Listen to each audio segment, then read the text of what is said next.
Hi 4303. So today for reading workshop, we're also going to be reading chapter 9 from the Social Studies Read Aloud. But we've learned a lot about a topic so far. And what I want to teach you today is that we should celebrate different perspectives or different points of view. Sometimes, as we learn more, our own thoughts and our own ideas change. Good readers of history teach people what they have learned. Now, what I've learned about a topic is what I do by taking notes. So it's important to take notes as I read. And when reading nonfiction, we take notes on the who, where, when, and what's happening. Okay, so today I'm going to work on reading. I want to be able to teach you about what I've learned.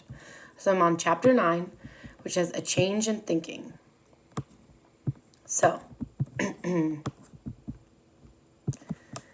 says, calm before the storm. In time, the anger over the Boston Massacre died down. The British government didn't do anything new to upset the American colonists. For the most part, American colonists tried not to upset the British government. Therefore, the next 3 years were mostly calm. So what I just took away from that was that 3 years after the Boston Massacre, 3 years after the Boston Massacre had occurred, okay, things had quieted down. Most colonists wanted to stay a part of the British Empire.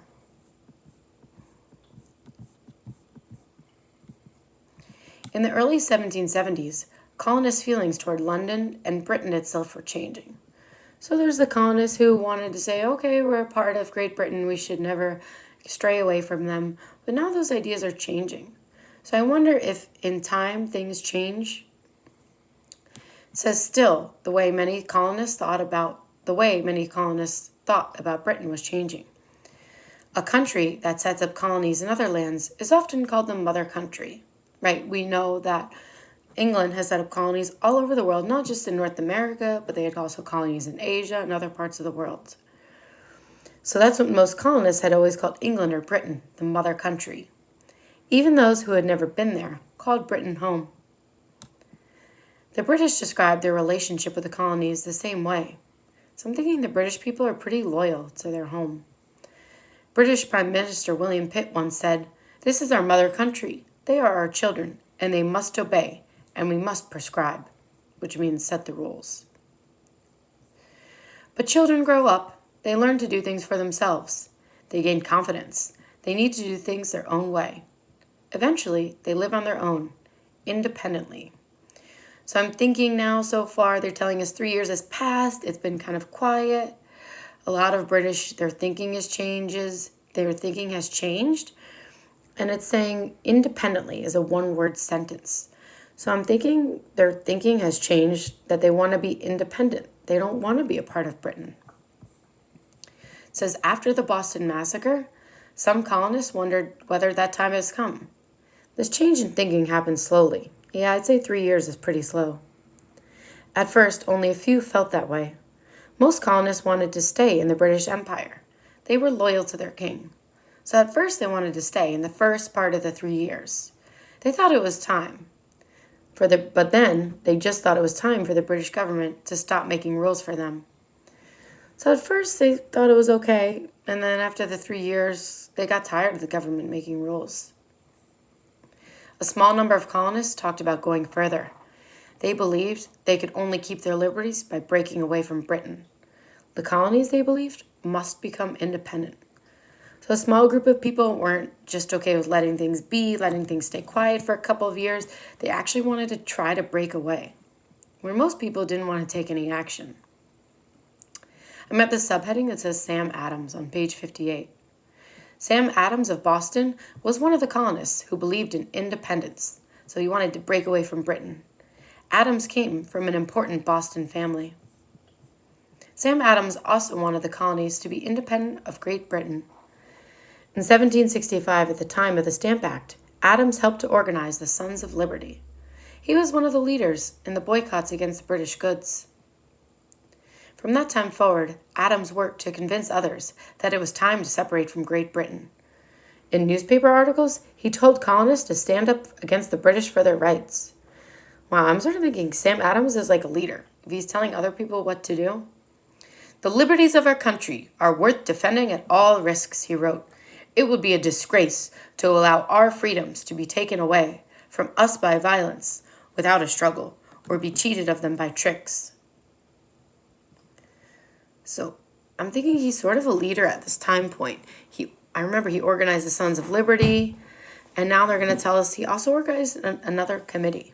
So after the Boston Massacre, Adams and others in Boston created a way to alert the colonists if or when the British government threatened their liberties again. In 1772, they set up a committee of correspondence. So he organized the Sons of Liberty, he organized this committee of correspondence. Correspondence means an exchange of letters. So he's organizing this way for people to exchange letters. If the British again took away any rights of Englishmen, committee members would immediately send letters across Massachusetts with the news. So I'm remembering back then, communication took a while to spread. So I'm wondering if this correspondence was still taking a long time to get around, or maybe it was by then sort of things had started to get a little bit better. They had built their roads by then. 3 years has passed. So I'm wondering if travel is a little bit better. The idea spread quickly to the other colonies. Oh, I was right. Soon, there was a great network of committees of correspondence. That means people all over the colonies, not just in Boston, Massachusetts, but all over the colonies were sending letters to each other. They could get out news quickly within each colony and from one colony to another. Of course, these committees didn't just put away their quill pens, that means their old feather pens, and paper and wait for the next conflict. Okay, so that means every time there's a problem with Britain, they didn't just wait to write. They wrote to each other often. So people are now just enjoying writing and kind of mailing letters to each other. I wonder if that's because 3 years passed and again, everything had sort of improved in the colonies. Goods, taxes, the speed of communication. Now it says little by little, the idea of independence spread throughout the colonies. That's what they were talking about in the beginning, becoming independent from Great Britain. So now, because the use of letters and spreading out bad news about the British is going about, now people are also just writing letters about other things. And now the idea to become independent is starting to spread all over the colonies. Started from this one little town in Boston, now it's sort of spreading everywhere. I wonder if that's what Sam Adams' initial reason was to start the Committee of Correspondence. I wonder if he really wanted to send the news out about the British, or he actually wanted to convince people that we should be independent and get away from the British. I'm thinking his intentions were not what they were really said in the beginning. So it said the idea of independence spread throughout the colonies. Those who wanted independence were still the minority. But what would happen if the British government threatened their liberties once again? So, remember, good readers of history teach others what they have learned. Sometimes you have a perspective in there. Okay, so I'm going to teach you what I just learned about Chapter 9, a change in thinking, right? The who they were talking about were the colonists. They were also talking about Great Britain at home, the mother country, okay? They mentioned Sam Adams. He was one of the leaders for the Sons of Liberty. He also created the letters of correspondence, the Committee of Correspondence that they were talking about here. He was sort of a pioneer in the colonial times for getting people to think we should become independent from Great Britain. And I'm thinking Sam Adams took up that action because there were a couple of other colonists who shared the same interests as him, saying, we want Great Britain to stop making rules for us. And the only way to do that is to become independent. So also after Sam implemented the Committee of Correspondence, we noticed that things started to improve in the colonies, life, the quality of life, the way news was spread more quickly, goods were shared. I'm also thinking that ideas were shared throughout the colonies. So transportation has improved, people's thinking has spread, people are able to convince other people about their ideas. Now that we're going in this direction, I'm thinking the colonists might actually become independent from Great Britain.